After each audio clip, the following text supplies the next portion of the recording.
Okay. Hello, everybody, and thank you for coming to what is, I think, the last Agora talk for this documentary festival, the 26th documentary festival of Thessaloniki. I'm very happy that we're going to be having this discussion. It's crucial that we know what's going on in the industry. It's crucial that we know how women filmmakers come up against while they're doing their job. So it's very important for everyone to know. I would like to present Sarah Chiliv. Did I pronounce it right? Thank you.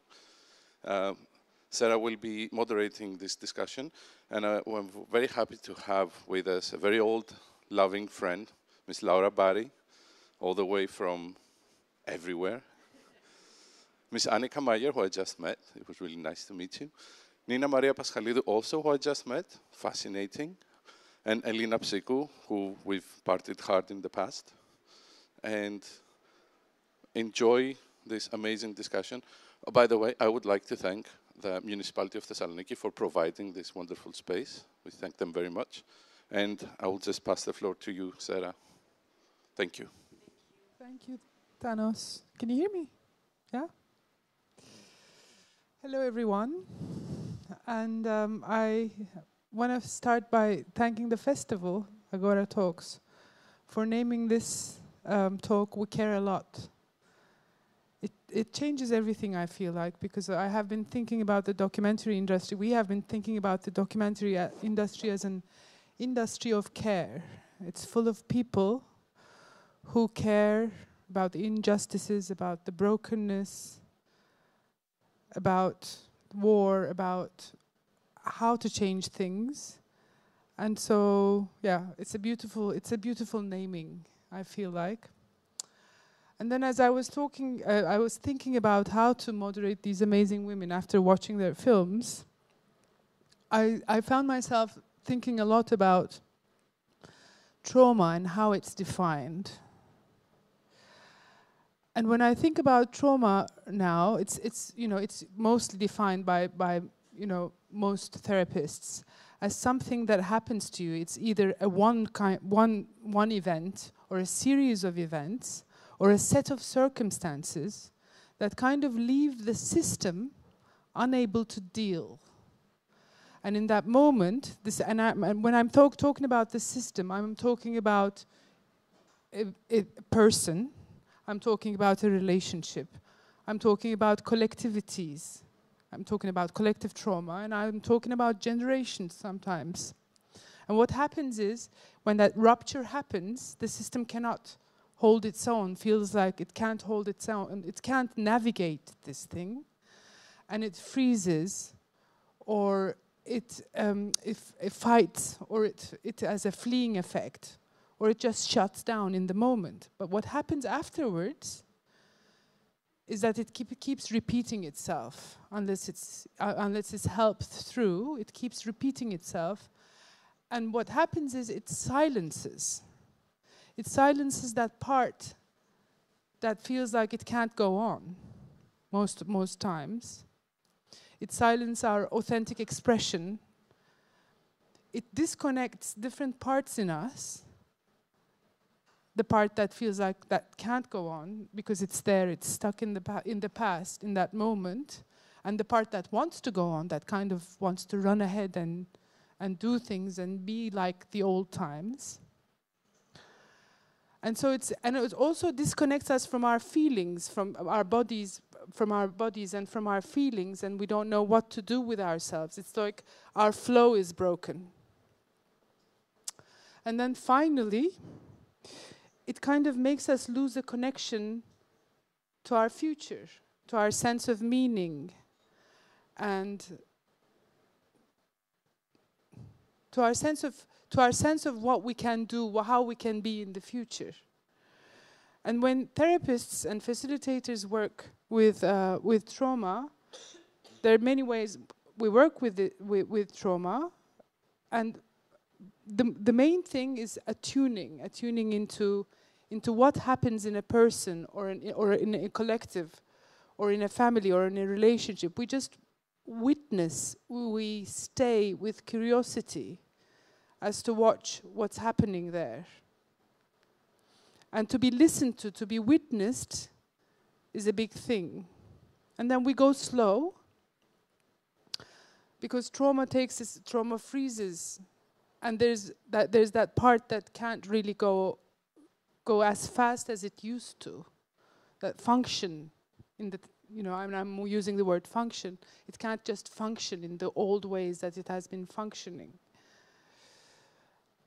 And it's interesting because this slowness has something to do with the time also, because most times, especially around intergenerational trauma or in terms of collective trauma, even in our personal trauma, people say, come on, it's past.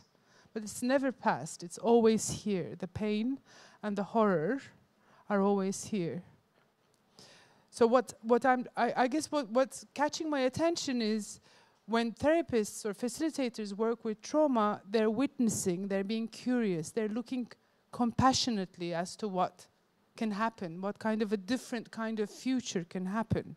It's an imagination of a new thing that cannot seem to be imagined right now. And when I think about all of this, I go back to our documentary makers and I look around and I cannot help but see healers of our times. And healers, sometimes wounded healers because of the experiences that they have had to live through, are navigating an industry where it's pretty precarious. There's the anxiety of precarity always.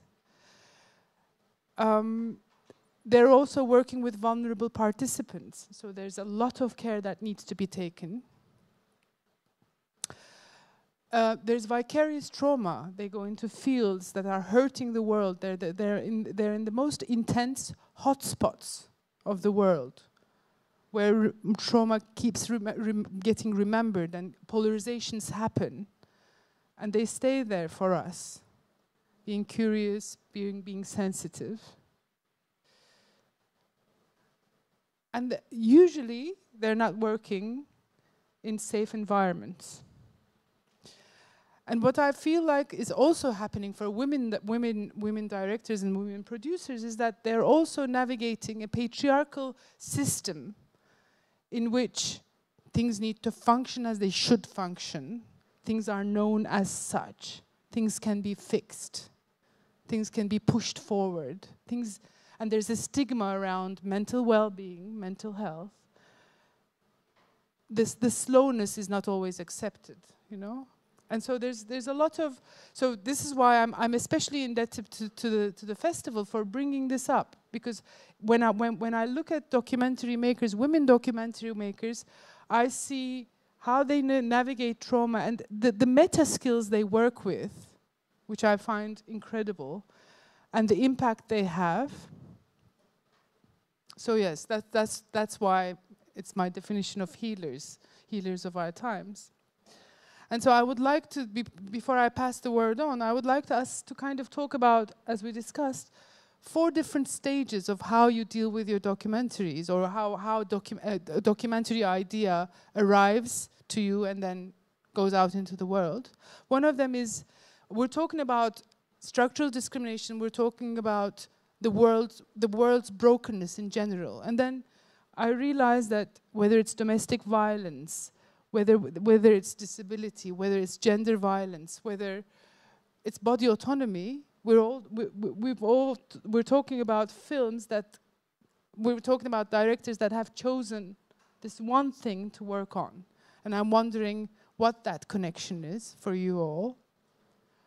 I'm talking about, I'm wondering about the process, because we talked about this trauma, this navigating, this meta skills that you use.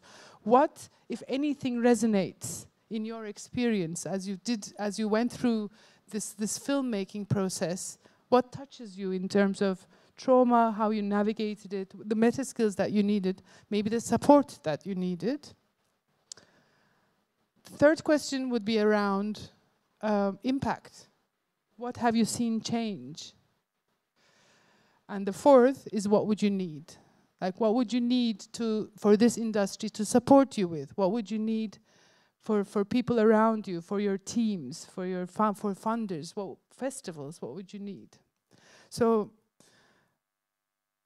I feel like I spoke a lot, but also I'm aware that here in this space we're sitting with films that are heavy, that have worked intricately, subtly with big things. So maybe it's good to slow down, and maybe we can just have a conversation. And if you can feel into what I've said touches your film, in it could be different questions with different questions, but what happens to you when I talk about trauma like this? When I talk about the film kind of being born out of you and the world you have to navigate? So, if I may start with you, Nina, because we talked briefly about, your relationship to how. If you could talk a little bit about femicidio, and why femicidio? Why it was what was your connection to that film and how it started? Okay, hello from me also. I'm Nina. Thank you, Sarah, for this nice introduction and discussion about trauma. Femicidio, my last film, is a film about femicides in Italy. So I did enter a very specific world, a very peculiar world, the world of the killings of women because of gender in Italy, which was at the time the highest in the EU. I think after that and during the pandemic, we saw that increase in many countries. I think back then, in my choices of films, I also always kind of have an eye for current affairs as well. I always look at the data and the numbers and the stories at the same time. I started out as a journalist and as a writer, so somehow that's in the back of my mind always.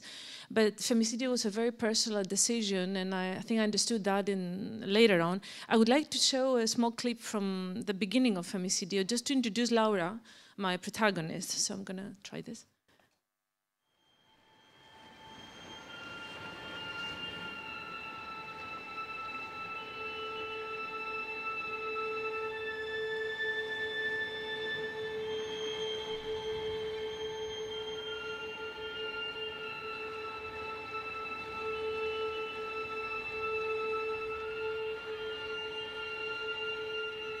Mi chiamo Laura Roveri. Sono nata a Isola della Scala, in provincia di Verona. Sono viva per miracolo e oggi posso raccontarvi la mia esperienza.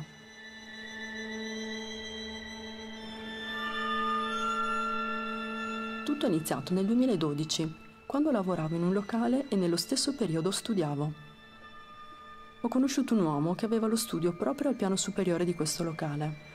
Il nostro incontro è stato, per tutti e due, credo, un classico colpo di fulmine.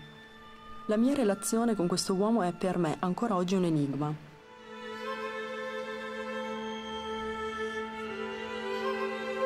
Io che ero sempre stata una indipendente, molto attenta ai diritti delle donne, ho iniziato piano piano ad accettare dei comportamenti assolutamente inaccettabili da parte di una donna.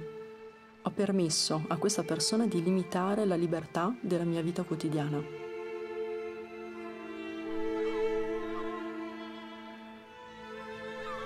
Controllava per esempio anche gli aspetti più semplici della mia vita, chi incontravo, dove andavo, come mi comportavo con i miei amici. Faceva delle scenate se i miei amici mi toccavano o se parlavo con un altro uomo. Non è mai stato effettivamente violento da un punto di vista fisico, ma questi comportamenti sono stati per me una trappola. Lentamente, in modo sottile, hanno iniziato a rinchiudermi in un carcere invisibile. Ora lo so bene. Questa non è una cosa rara in situazioni che finiscono come la mia. Laura è stata svegliata dopo l'operazione, pare non ci siano danni cerebrali. Le sue condizioni però sono delicate, lei resta quindi ricoverata in terapia intensiva all'ospedale di Vicenza. Le ferite riportate sono risultati fatali alla moglie, Nunzia Maiorano, di 41 anni. Lorena 40 aveva solo 27 anni. A stroncare i suoi sogni è stato proprio l'uomo che amava, il fidanzato che l'ha strangolata all'alba di questa mattina. la scena agghiacciante. I due corpi in un lago di sangue, nel bagno al primo piano e alcuni bossoli lungo il corridoio. Resta di loro l'ultima foto postata su Facebook pochi giorni fa, vicini insieme al cane, sorridenti, giovani e belli.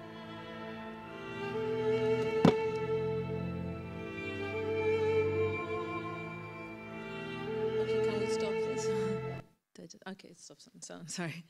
So this is the beginning of Femicidio. This is Laura. This is a woman that I didn't know before I went to Italy. I worked with a local journalist who had worked a lot on this subject. So I had to go in and meet her and convince her to become part of this film because she was my survivor. All the other stories in Femicidio are stories of women who had been killed by their partner or husband or boyfriend. And I think there was one moment when Laura actually, I think it was the third time we met in Vicenza, that she asked me, she came up to me, she didn't really trust me very much back then. She said, so why do you want to do this? It's like, why are you making these films? So I think really that was the first time, that was my third film on women and women's rights. And I sat back and said, oh my God, I mean, why am I doing this? And that's the first connection I think I had with myself and what I had experienced as a woman. I did have a relationship that was quite violent when I was 23 years old. I think for us filmmakers, like you said, I mean, I don't consider myself to be a healer, but this is a healing process for us as well. We don't just pick our subjects because I think we have something that we carry with us, and we go from there to choose our characters and our subjects. So I think Laura was the first kind of person, and I do keep a little distance in my films. I do this for two reasons. One is to protect myself, but other to protect the people I work with. Laura and I became very good friends during this film. I think, like Sarah mentioned to me, you cannot really sense that in the film, because I do like to keep the safe distance. That's important, because we also, as a filmmaker, we come in and we leave this process. We go in and we leave, and we go in and we move away in order to be able to do this. This film took 4 years to make. Also, we were hit by the pandemic exactly at that part of Italy. It was in Vicenza. It was exactly where the big wave hit. So we had to interrupt the filming, go back. I mean, I went through as a woman, through my own pandemic fears. I'm a mother, single mother. I mean, we went through it together with Laura. We came out well. We came out with a film. And I think that's a healing process that takes place for both our protagonists and ourselves. And I'll close this now so somebody else can. Thank you so much. Thank you so much. Elina, when Nina was talking about the distance and you know that she had for her subjects, for her participants, I was wondering how you were so taken by the question of freedom and autonomy, body autonomy, all around Europe. And it came to me that with all your subjects, with some of them you were closer participants. You were all closer, but you always held this respectful space for all parties that were involved. So, can you tell me a little bit about your attraction to the question of body autonomy? And that distance, maybe, you know, why you chose to be there with that respect. And yes, my film has to deal with life and death, and particularly with the topics of abortion, IVF, and euthanasia in Europe.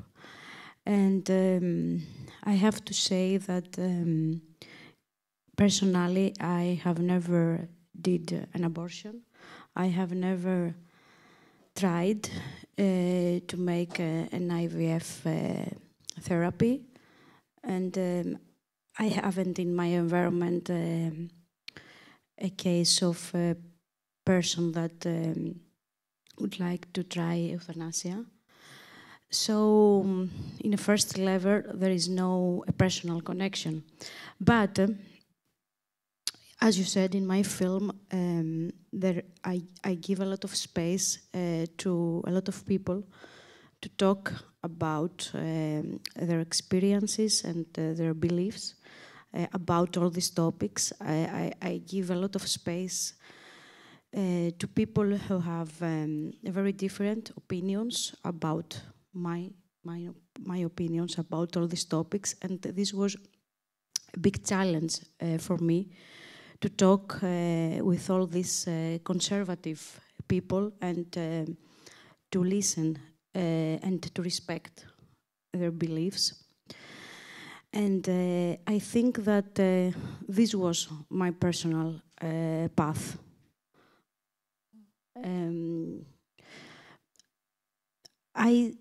The first idea for this film came a lot of years ago, 13 years ago, when I suddenly listened about the fact that abortion was banned in Malta. But I really started to work and focus in this film when I started also to do psychoanalysis, and I think that this is not something that just happened, that I focused on this film the time that I started to do psychoanalysis. And back in that time, I had a big anger. I had a big anger about for my family, for my father, for my mother, and all this usual stuff. And all these 5 years, I think that I did big steps in terms of understanding people and listening people. And as you said before, I listened to these people, and this was a big step for me, to give a space to listen to the people that have different opinions than mine, like my father, for example. So yes, this personal path has not to do a lot with the first level of the topics of my film, but I think that has to do a lot with all this effort to understand, to listen, and to love people. Oh, thank you so much. I didn't know that. And I also feel like it has a lot to do with freedom, your personal freedom. No, it's this anger, that the trauma that kind of keeps you in a space, in a locked space, and then working on it and kind of reaching out, listening, having that space to listen. To me, it feels like also it's about freedom that way. Yeah. Yes, I have to say that I feel more free now that I have less anger. I don't want to say that I will not have anger anymore in my life. I'm sure that I will have again, and this is normal. But I think I will not have anger with the same people or with the same topics that I have that I had in the past. And of course, anger is an emotion, and I don't want to cancel it. Yeah. And a useful one. Yes, many it times, is a useful one, but not always useful. No, not always. Yeah. Thank you. Thank you. Speaking of family, Anika, did you know when the idea of making Home Sweet Home kind of dropped into you? And maybe if you could say a little bit about the film also for people who might not have seen it. Yes, I'm here with a film called Home Sweet Home, and it's about my grandmother, and I found this Super 8 footage of my grandparents, which shows like this perfect West German post-war family. And I knew that my grandfather was violent, so I think, and the funny thing that the film is also a film about memory, and I feel like my memory is also kind of blurred when I think about the beginning of the film. So I just know that I was interested in her story, and I went with an audio recorder, and I felt like I have to ask more questions about the marriage with my grandfather. And then I asked her if she was willing to speak in front of the camera, and to my surprise, she was very open with it. But I think in the beginning she also thought, I'm doing this little exercise and the film will not be screened in like festivals all over Europe. So to be honest, now she's also a mixture between very proud and ashamed. So of course there's a lot of emotions when you start a process like this. And then my parents moved, so they wanted to get rid of the Super 8 footage of my grandparents, and I said, please don't. I'll take it. And I watched the material, and my grandfather was very different than I remembered him. He died when I was 10. So he was a very charming person on the pictures and everything. And then I thought, okay, this is kind of the idea of the film, is the invisibility of domestic violence, because you cannot see domestic violence in public spaces, and you cannot see domestic violence in the footage. And so the idea came to let her watch the material and talk about it. And for me, it was also interesting that while I was also editing the film, so for me personally, it was like a very tough process, but I really learned, like I was looking very closely at the material, and I had these moments where I felt, okay, you know, she might have looked very sad, and then, you know, she recognized the camera, so she began to smile, but this was just seconds, you know, and then it was very interesting because there's this one moment in the film where she watches the material and she said, no, I just saw like how he changed, and I knew that at that moment, you know, the violence would come at a certain point, and I couldn't see it exactly. I mean, I can through her eyes, but I cannot if I don't have her testimony. So the idea of the film was really to open up a space and a conversation about how can we speak about something which is not visible, yeah, more or less. Sorry, I get very emotional about this the whole time. Yeah. That is the connection. Yeah. The connection. She was giving me the right to cry because it's super difficult to speak about it. So thank you to be truth. Yeah. Okay. I try. But yeah, basically that was also my answer to the question, I guess. I just felt the need to slow down. Okay. There's a part of me that wants to ask you, what in this moment makes you cry? Yeah, that's something interesting because I actually don't know.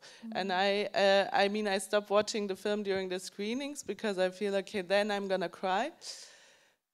But I mean, I only have the explanation that it's something you really inherit, and you cannot kind of I don't know how to say. It's not something I can control. So I learned, like, in some Q&As I'm fine, and others I start to cry. But I also now I really accept that it's just the fact it is, and I think that's also the problem about domestic violence and why people don't speak about it, because I think there's a lot of shame. There's a lot of shame connected to domestic violence, and I think I kind of, even if I didn't believe it in the beginning, I kind of inherited this shame in a certain sense. And I started the project, and I was like very confident that, you know, my grandmother was fine to talk about it. It was like in the family, within the family, we talked about it. But during the process, I learned, like, I was kind of naive when I started this project, and during the process, I was like, oh my God. I mean, it brings out a lot of emotions, which I never thought, I would have. So now, I really don't know. I cannot answer the question where it comes from. It just comes, and I have to deal with it. And it's not something pleasant, but it's something I'm willing to do because I think, yeah, that's why also people don't speak, because they're afraid. Yeah. They gonna sit maybe not on a podium like I am and keep crying, but maybe, thank you. But yeah, it's not a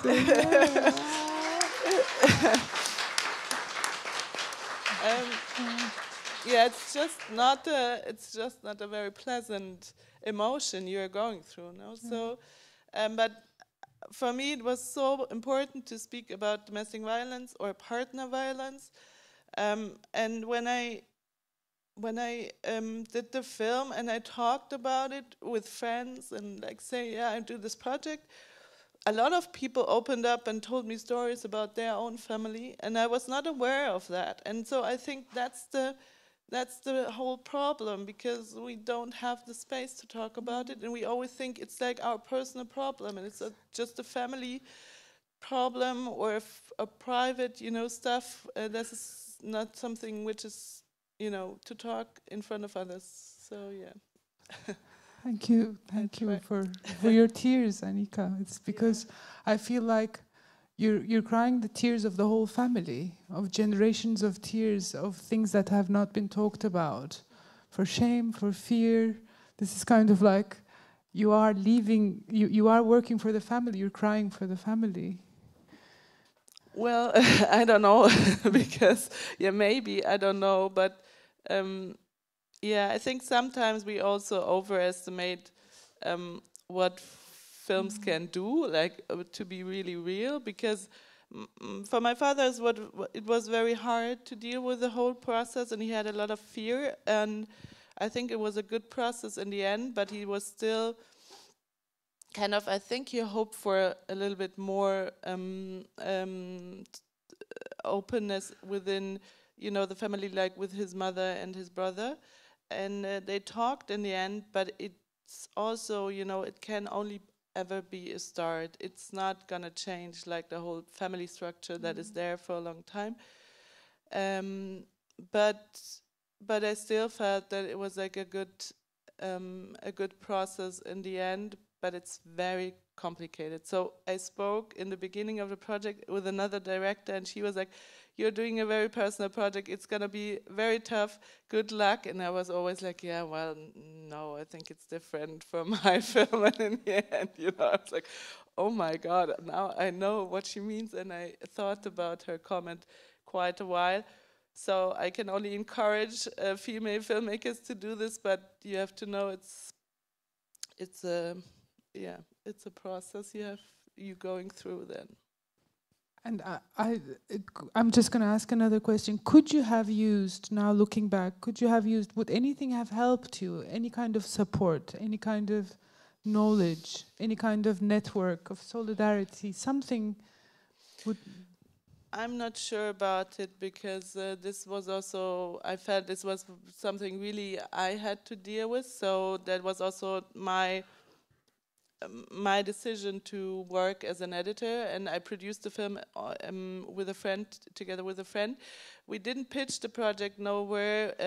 We didn't have a TV. For me, that was really, it came also from the idea that I first wanted to make a short, but in the end it was very important for me that nobody talked into this.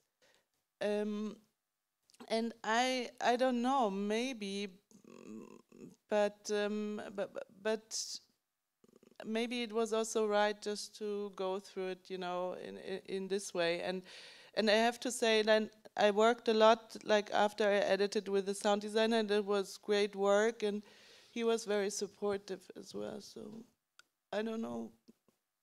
I don't think, looking back, I don't think, I always said, okay, if I take like on an editor, it would help me in a way, but I would be probably the worst director ever, because I come from editing, and I know how annoying it is if the director sits there and just tells you what to do, because that's not your job.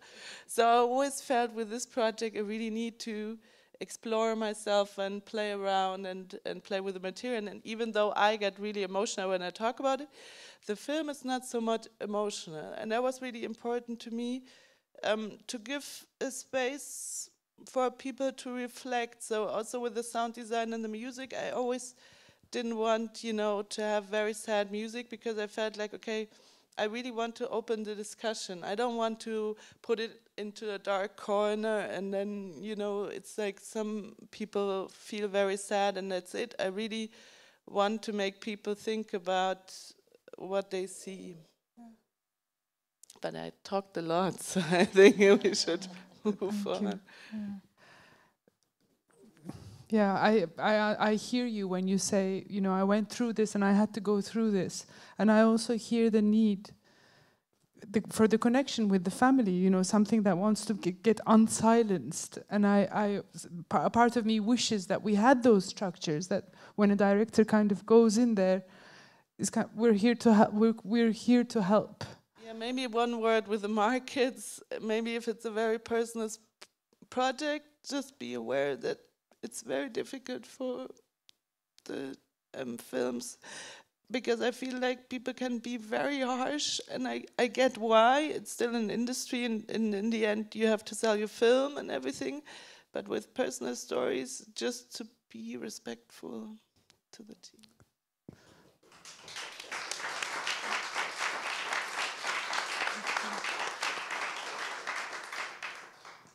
I hope this is exactly why you were here. Thank you. And Laura, speaking of love and connection, yeah, I feel like your films come from there. We just discussed as we were walking here, I said, and I just saw her last short, and I feel like she goes into those trauma places from love and touch and intimacy each time. And I have been watching her cinema for so many years now, decades, yeah. So what happens to you? How do you go into a film? I was a child once, and yeah, from this definition of trauma, which I agree completely, and I think we are made by parts, fragments, and when you are a child and you are beaten every day, the trauma is the answer to these experiences. So, but you also have, for example, a grandfather super appassionated to make sound for films in the same house where you were beaten every day. So I think you have I have traces, we have traces from the bad experiences and from the good experiences too. Then these both experiences or traces, we make a link when we perceive, and when we perceive from this past, there's no filters to perceive. And when I think the common point in all of us, we don't have filter to perceive. And there's a lot of drama and trauma out there, a lot. So every day I feel hurt by reality, and every day I feel happy because what I can just do personally. So one day my brother was working with the machine to make bread, and he got one of his legs cut, broiled by the machine, and then the other leg was cut. And then I have to go back to Argentina. I live in Montreal to help. No, mama died in a car accident, so another drama. So I collect drama and trauma. Thank you. These are the guys who make a spill film possible. Thank you. So then this brother, I have the brother, and I always had this passion for cameras and photo because of this grandfather. So I left the camera to my brother and I say, you will film yourself as you were speaking to me. Okay. Went back to Montreal.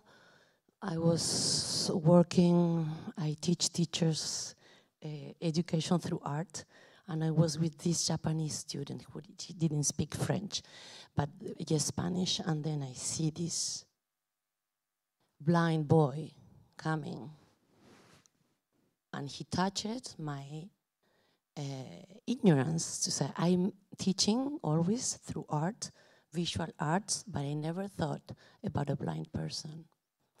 So I have to make a film about this. I have to make a film about this. His trauma was the eyes. I made this film, we watched this film here, then I went back to Argentina to make the film about this guy who loses his legs, and then I say, you can rebuild your legs. So when you manage trauma through films, your mind goes in the imagination path. So to cover the trauma, I will film the everyday life. I will speak directly about the trauma with my characters. I will bring them to landscapes to be confronted with those. And then we will together film a part, build a part of the film with this essay. Then I am here with a short that is different from these three ones. Then I will present you these two characters, and then the third film, which is Primas, and I come back. Okay, Dimitri. Oh, no, wait, Dimitri, wait for me. Wait for me, I lost the film. Here. Okay. So there we go. This was Antoine. Allô, c'est Maëlle? Oui, salut.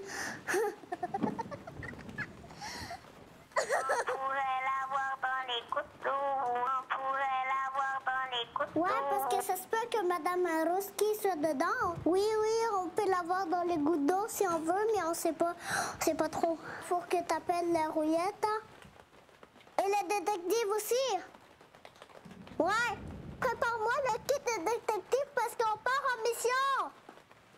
Ciao.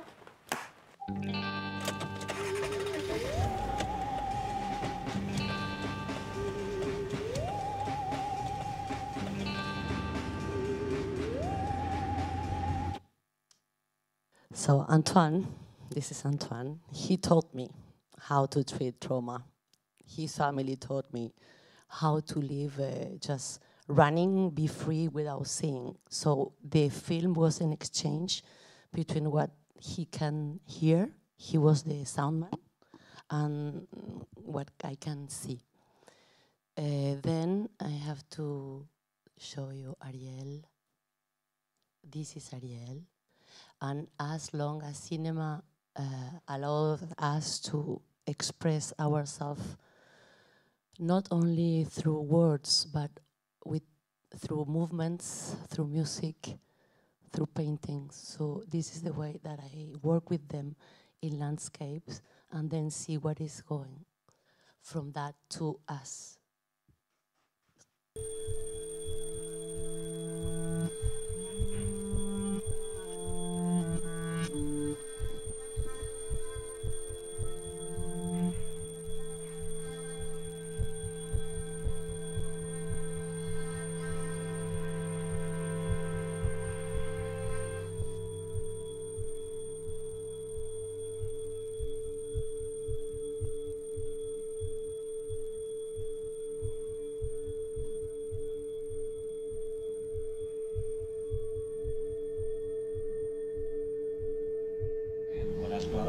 Con válvulas, el sincronismo de todo esto es lo complejo. ¿Y esto va a pesar mucho más o menos en total? So he will build his own legs. Then you want me to continue? You want to go and then come back? Maybe I can go around because you've inspired. Can you hear me? Yeah. You've inspired me when you said I travel through trauma with imagination, with your co-imagination, and you said you speak directly to trauma. And you take your characters to landscapes of play, of joy, which touches me a lot. And this was actually the other question that I wanted to ask, because Elina, in your film also, when one of your participants started dancing all of a sudden in the darkest hour, I felt like it was one of her darkest hours. So I wondered how that happened. Like, was it a co-decision? Because I feel there's so much wisdom in that choice. Thank you. I know that this is quite controversial, let's say, moment of the film, because a lot of the people wonder why this happens. For me, this is a transition. This is in the moment that the character makes a big decision for her life, so this is the transition.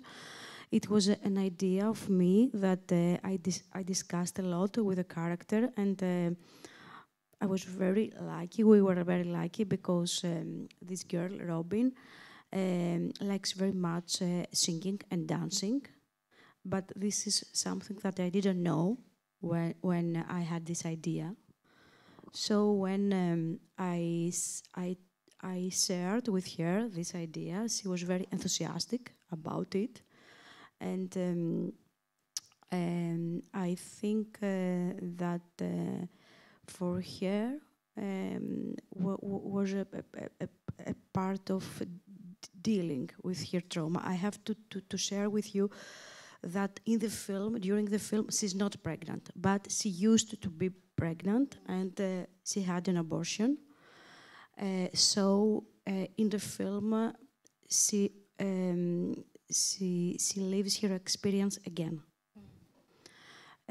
So for her, all this experience was very, very important, because for her it was like dealing with her trauma.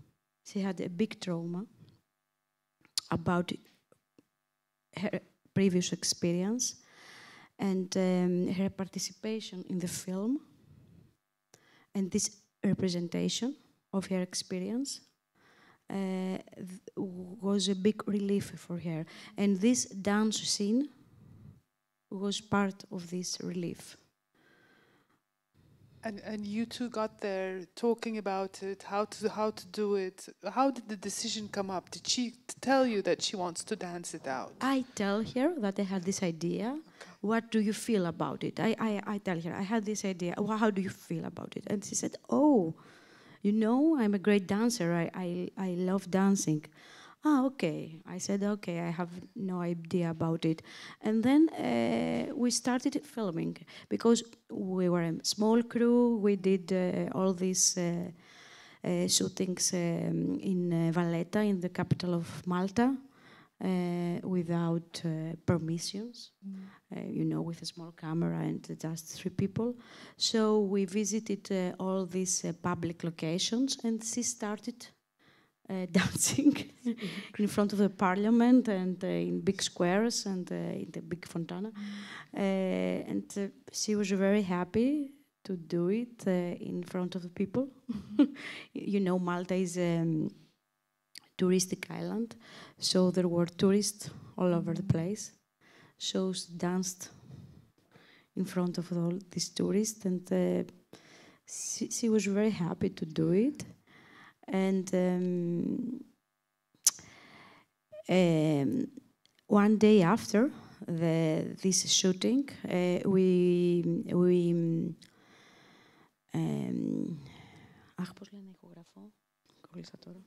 recorded her voice singing the song of Madonna, Papa Don't Preach, in my hotel room, and she started crying. She started crying, and she couldn't stop. And this was a very, you know, special moment, not only for her, but also for our relationship. And let's keep in our mind that dance has to do with our body. So it was a physical reaction. And I also feel like in the process, for example, the woman who lost her mother to cancer and was looking for an answer about euthanasia, I felt like, as I was watching, that your relationship and her relationship to the film was actually a healing process for her also, no? So yes. Yes, see, this woman has, as you said, lost her mother from a brain cancer, and she had a big trauma.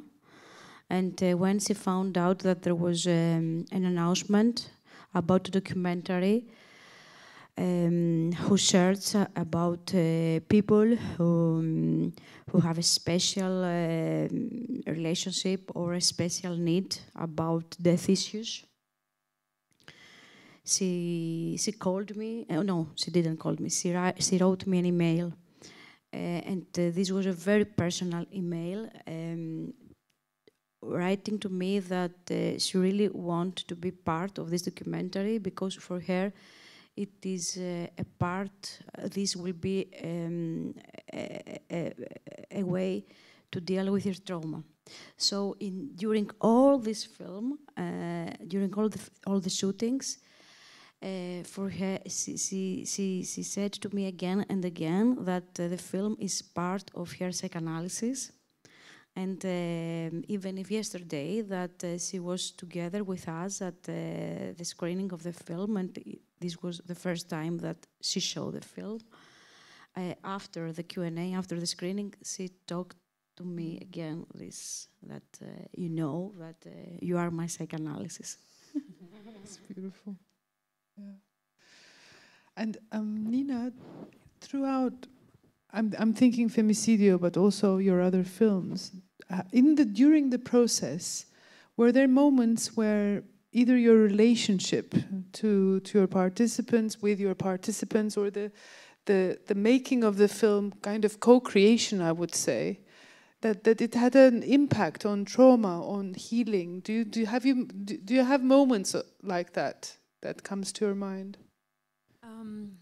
I think that during the film, of course, it's a process and things change and things happen.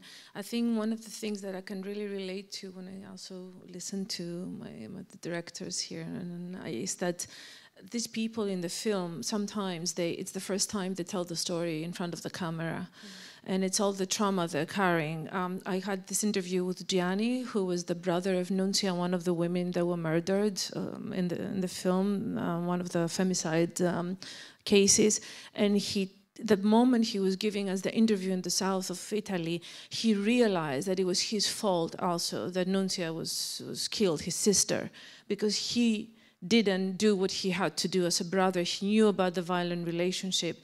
He didn't intervene before. He had all this weight of this burden of this guilt. So, I mean, you have to deal with these things during that time. And also coming from, because in these stories that I've recorded and filmed, we always look at the women, but it's also the men there. The violence happens also between the men and the women who are participating in it. So I'm very interested in that too. And in this film, Femicidio, I had to deal with a lot of testimonies of fathers and brothers. And that was a very big learning process for me to understand, because in my case, also I was trying to understand, you know, it comes to a point where you ask yourself, what did I do wrong? Was it my fault? This is what Lara asked herself in the film also. It's like, why me? Why isn't it someone else? So if we look back into our lives, I mean, I come from a small city in the south, north of Greece, Veria, that of course we're here in Thessaloniki. I grew up in a very conservative family. I had to fight with my father all of my life just to become a film director.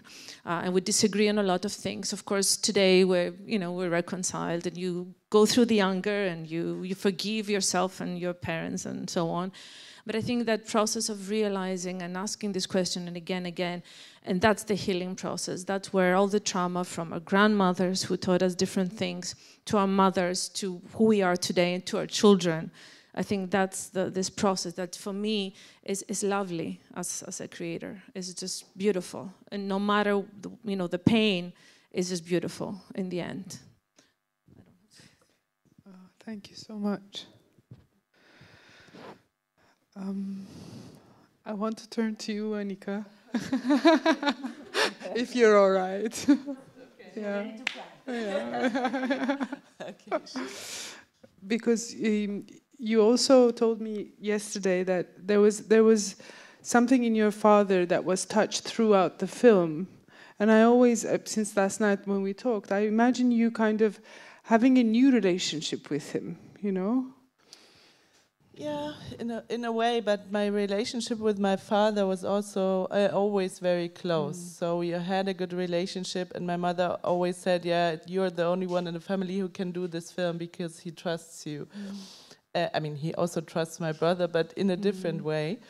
And I feel it has brought us closer, but it was more an excuse to ask questions, you know, and to go deeper, because that's what I also feel. I mean, we don't just sit down, have a coffee, and then ask questions like, how did you feel? And, you know, what happened actually?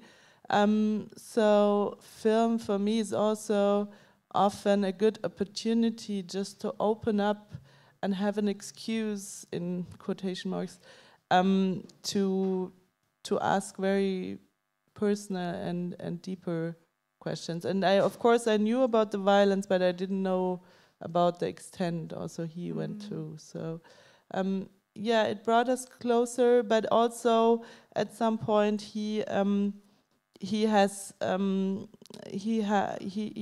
says, okay, now it's enough, and I really respect that, because it's also what he decides to tell, and if I repeat too many times, then yeah, he kind of closes down, and it's okay. I mean, that's his process as well. Yeah.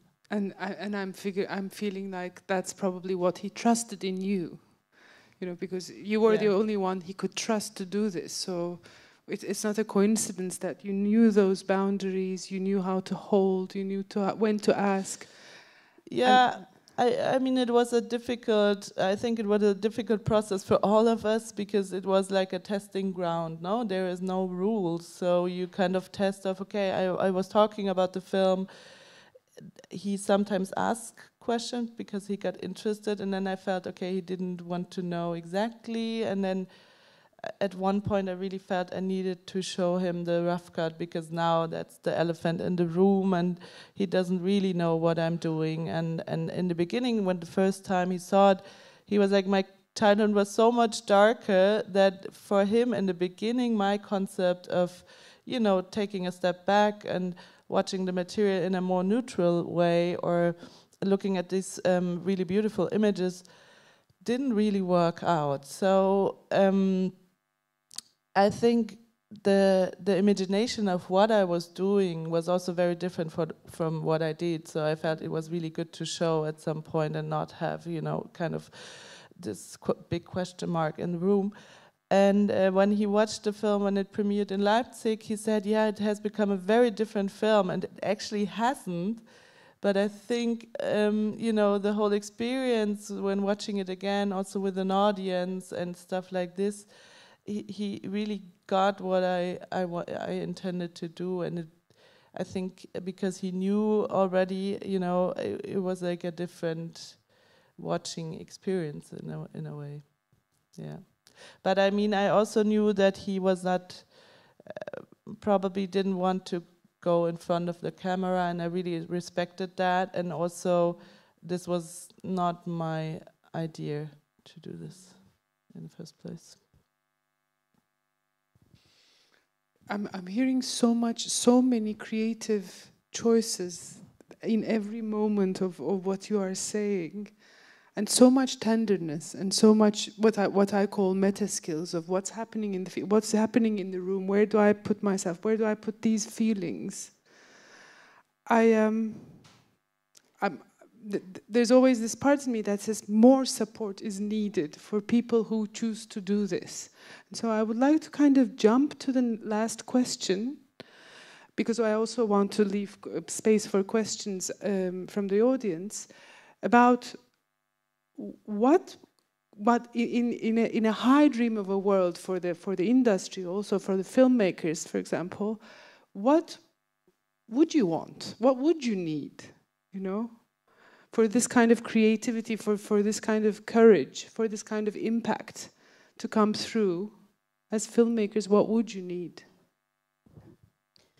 I will go with what you say about when I made the Primas, the other film. It was about a girl, which is my niece, and at 9 years old she was raped and burned and left to die, and then she recovered, and she has 60% of her skin gone. And then I was doing that film, and then she met her cousin, which is the daughter of my brother, who, because we are doing this film about the cousin, she expressed that she was abused by her father. So my brother is the abuser. So what you do as a filmmaker, you have to make a film about that too. So it was a demonstration that the literacy, which is more than literature, which is imprinted in our heads, in our ADN, a society which protect families, or that in domestic violence, and all of this is a structure that we have to unbuild in the same way that we unbuild trauma to keep going. So the industry has to unbuild this idea, it's a film about your family. No, no, no. It's not a film about my family. It is a film about horrors that we keep repeating. So if you hear about a person, it's maybe because it's the one we have to hear, the one that we don't know this person. It's not a hero, and I have this director, the Anderson brothers, the director has a film now. She told me this morning, there's always a story in your family to tell, which is so important, and it was so easier to film. But it's not easy to go deep in the intimacy, so it's super difficult to pitch. It's super difficult to pitch. So maybe you have to come to us. Instead, we have to go to you and say, what do you have in mind? Can I help from the beginning? From the beginning, because we are solo. I don't know if you experience, we are solo workers. So from the beginning, say, what are you up to? And then go inside us and maybe just make this plant grow from the beginning. Yeah. Thank you so much for that call. And Elina, I need to turn to you, because recently, for the last 17 days, you have been under attack for the poster of your film. And it's, we were talking with Thanos from the festival, and I tried to get close to you, but I'm sure you had support. And I'm also wondering, what could have supported you better? What kind of a world do you need, to keep on making your films so brave and so respectful? I had a great support from all the people of the festival, and this was not unexpected because I know all these people, so I expect it. But at the same time, it was how to say it? It was so emotional to receive all the support and all this care, as the title of our talk. So this support and this care balanced a lot all this attack. And I'm here. Yesterday we had the screening of the film, and everything went well. And everything went well because of this care. So I'm grateful, and finally this was an experience, and because of this experience I received so much love, so I'm happy. Thank you so much.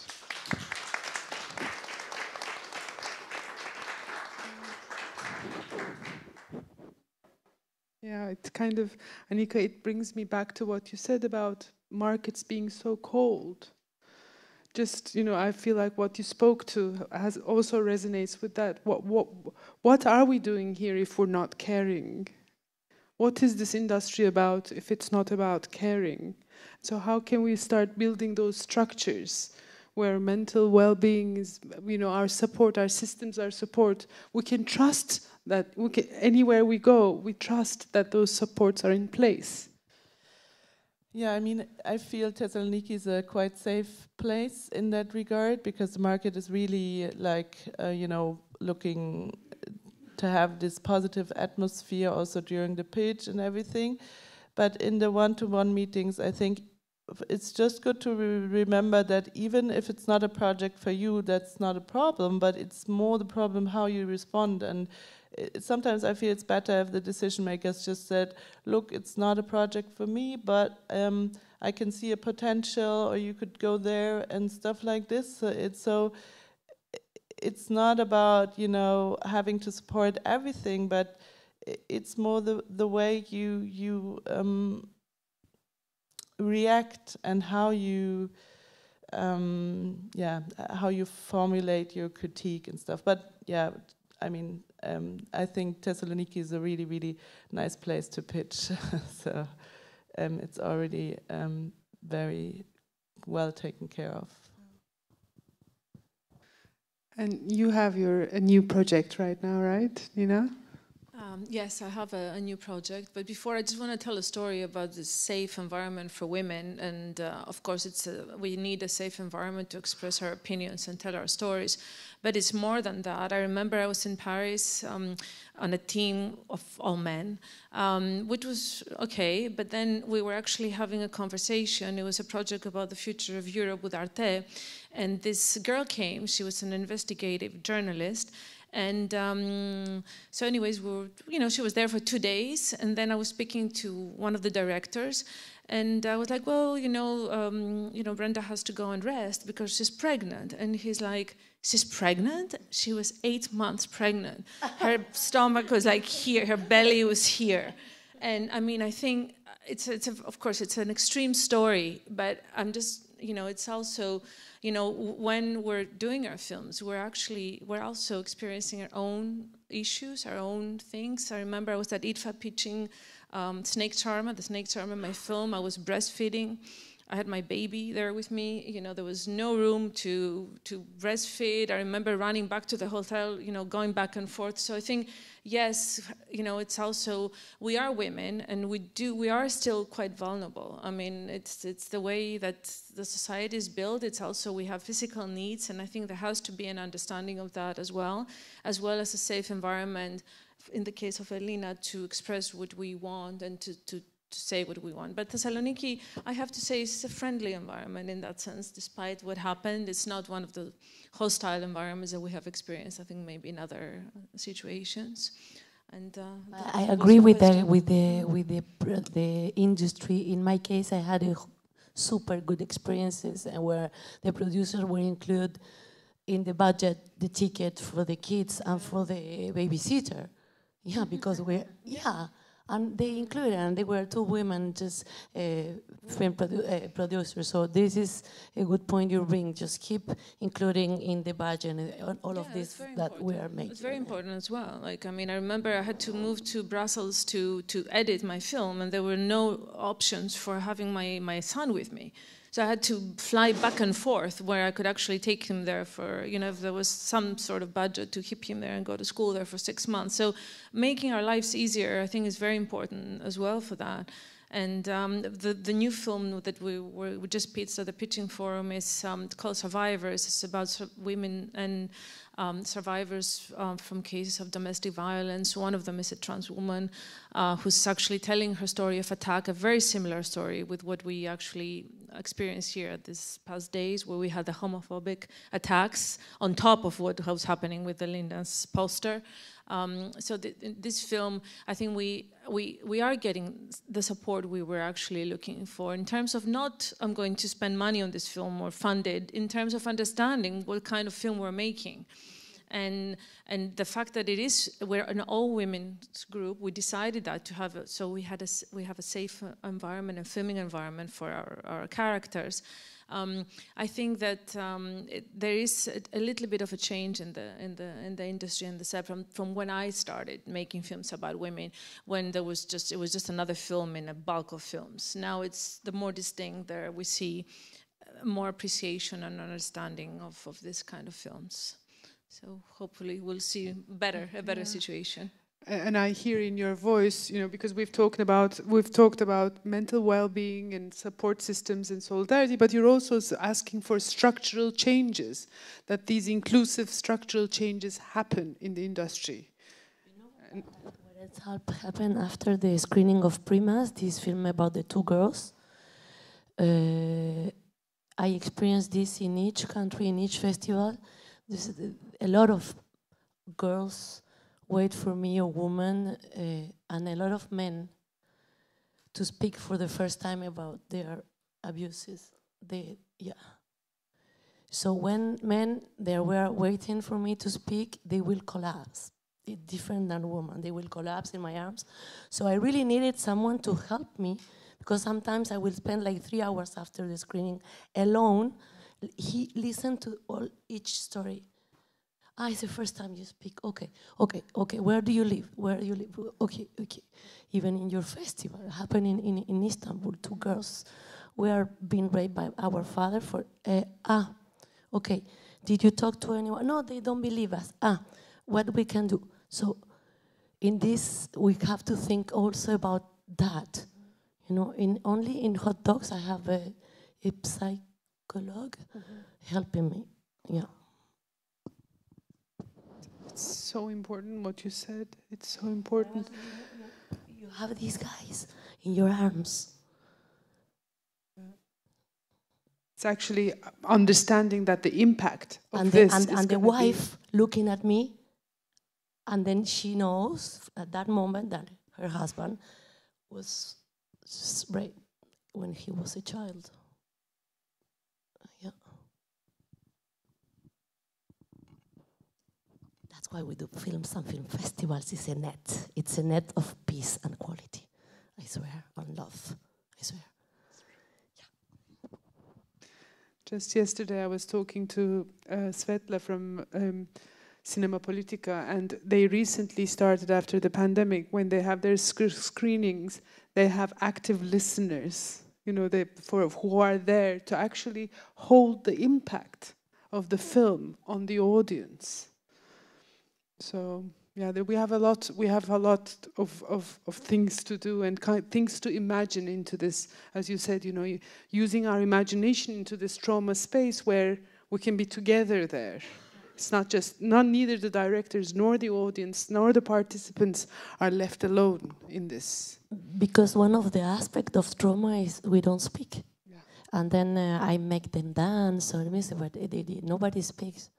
So when I finish, another thing, when you make films about this drama, it's very important that each person who works in the team knows what is going on and go directly. You know what we are doing? We are taking care of these girls. So raise your hand who was raped. Most of the people. So it's something, did you talk to anybody? No. Okay, let's go to work together. So it's very important that enlarge the consciousness. And during the work, your team has to feel good. Your team has to feel good, has to hear good music, eat well. So I take care of this personally in my shots. Just to add something on the impact, a few weeks ago I had a screening of Femicidio in a school in Athens in front of 15-year-old boys and girls. They called me into the school because the woman who was actually running the gender education was starting to see signs of some sort of behavior from the boys mainly that was a bit aggressive, and the girls not being able to understand it. So I went in and actually showed Femicidio, which was quite strong, I mean, I must say, because they were, you know, they didn't even know this. Some of them didn't even know this was happening, but it ended up, you know, in a 2-hour conversation with 15-year-old kids, you know, actually expressing their opinions. We talked about the red flags. We talked about, you know, how even boys, men should understand and respect the girls, their girlfriends, their friends. And it was just an experience. And this is, I think, what these films, that we're hoping that these films may do. It doesn't happen every day, and it's not easy, and sometimes these films are not even seen. I mean, we're in the documentary business, we're not in Hollywood, so, but it's the more we can, the more people we can reach. I think it's very important, and especially when we make films like this, where we show what's happening out in the world. And of course, Femicidio is a film about the extreme unfortunate event of killing. It's like the end of the tunnel. That, you know, you can't get any worse. I think before that, there's a road and a lot of space for making changes and correcting and understanding the mistakes and taking it from there. So I think that's what, you know, that's what you're asking about, the impact. Maybe Elena wants to add something on the impact. Oh, thank you. Any questions? We have another 10 minutes. Any questions you would like? Please. Thank you. First of all, thank you very much all for sharing your stories. It was actually, for me, it worked as a collective therapy session. It was like a group therapy. And I hope everyone else in the talk share the same.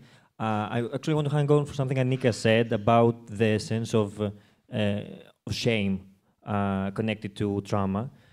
So I wanted to ask all of you, what is your relation to the feeling of shame, and how difficult it is for you to overcome it in order to tell a story? That's a very good question. I had the public asking me, how do you feel to put your brother in jail?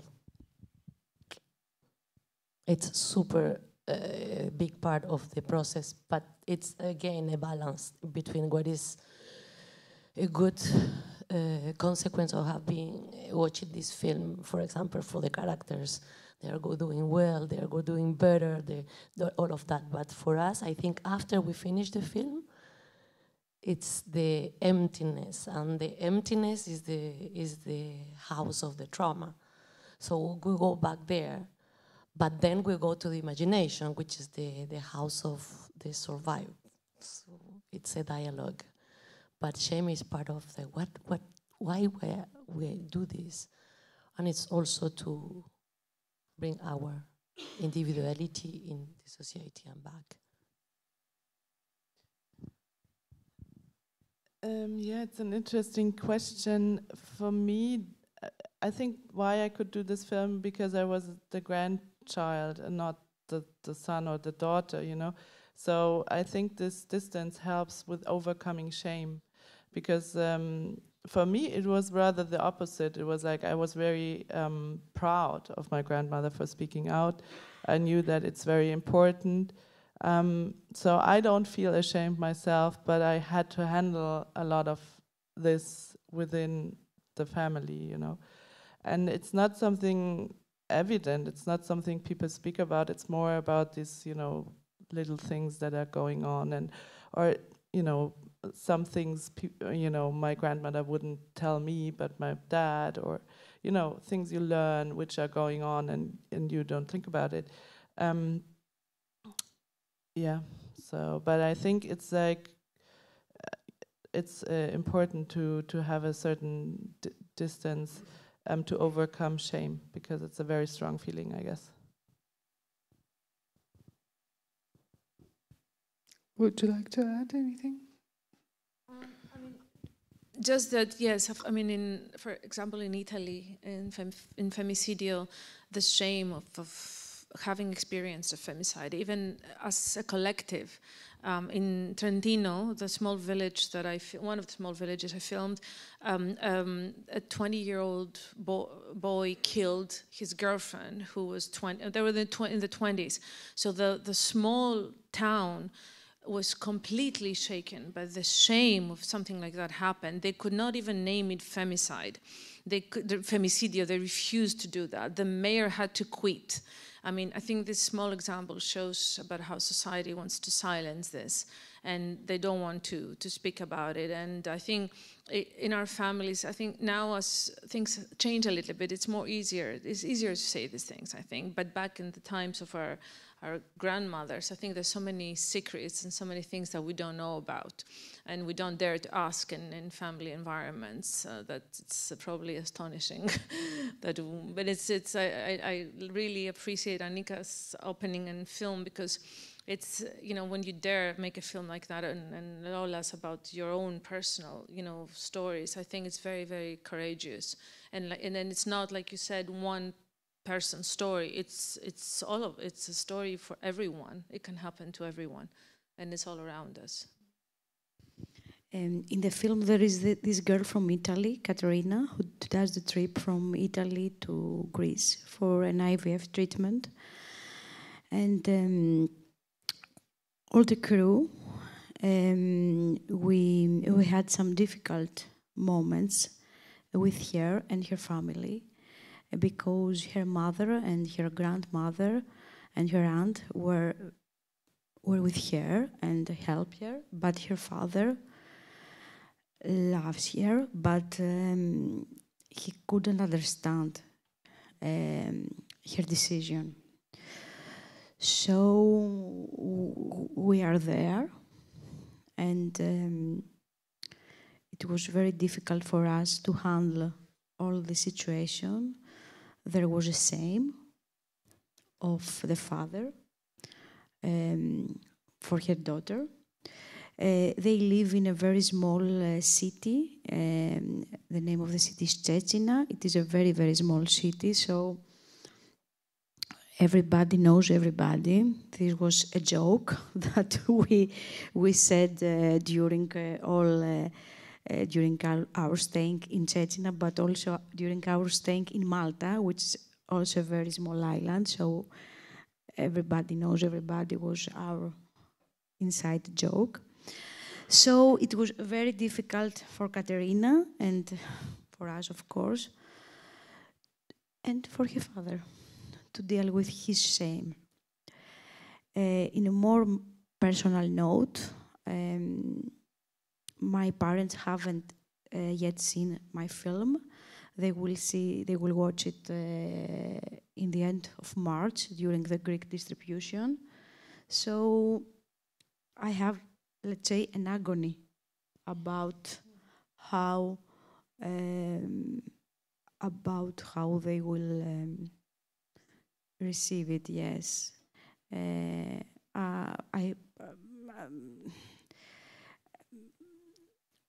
and it's not exact the same, but it's like the same, because in the film there are my beliefs, and there are things that maybe I haven't have the opportunity to talk with them about. So this is, this is, yes, exactly.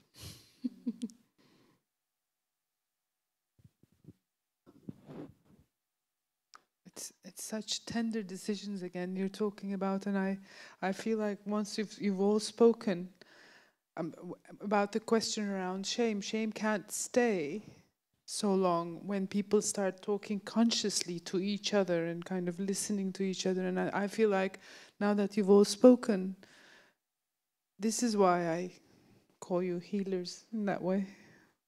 That unsilencing consciously with so many decisions and so many doubts. Elina, from what you said, so many real doubts as to how to go about this life and this film and these relationships. So much courage. It made me think also when the characters and when I arrive and I say, okay, what do you do? I'm a dream maker. I say that. So what is your dream? I want to go to Paris. And okay, we make a film. I make a film. You. So for them, at the beginning is shame, anticipated, but then at the end they are totally transformed and empowered, and that is the power of the camera. It helps to balance that shame. I don't think shame is the most important consequence. Oh, you said it's the power of the camera, but I also feel like it's the power of your heart and her heart. I have an extra heart. I put one more. Yeah. Any other questions?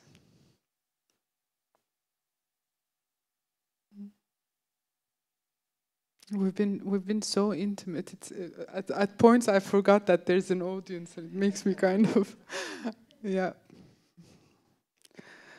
And is there anything that you have something to say? One last thing before we finish. Anything that's boiling inside, Nina? I see your eyes, kind of, no? No, sorry. I think I want to make a comment about the festival and talking about safe environments. Well, you know, the environment in which we screen our films, and I think these days, I was yesterday just before at the Olympion, just before Elina's screening of the film and all the noise that has been created because of the poster in the film. I think that there's also a question about, you know, what kind of environment we, as filmmakers in general, not just women, we are actually showing our film. And this is just a comment on the fact that yesterday there was so much police in the center of Thessaloniki. They shut down the center. Of course, it was for protection, but I'm just wondering, this is an open question on, you know, maybe if there's another way. You know, what is the other way? You know, and instead of having this scenes of course, we saw violence, attacks on the trans kids the days before, but is there maybe another response than having, you know, this army downtown Thessaloniki and us as filmmakers and an audience trying to get into the cinema? And I think that's just a broader question that we have to address these days in the city, but also in Athens, as we see these very right-wing voices rising and rising and rising. This is just what I wanted. I really respect the fact that you didn't want to finish with the illusion of a safe space that we can reach in our little, yeah. Thank you. Yes. Just to add that yesterday I really felt safe, but this is not the safety that I want for my life.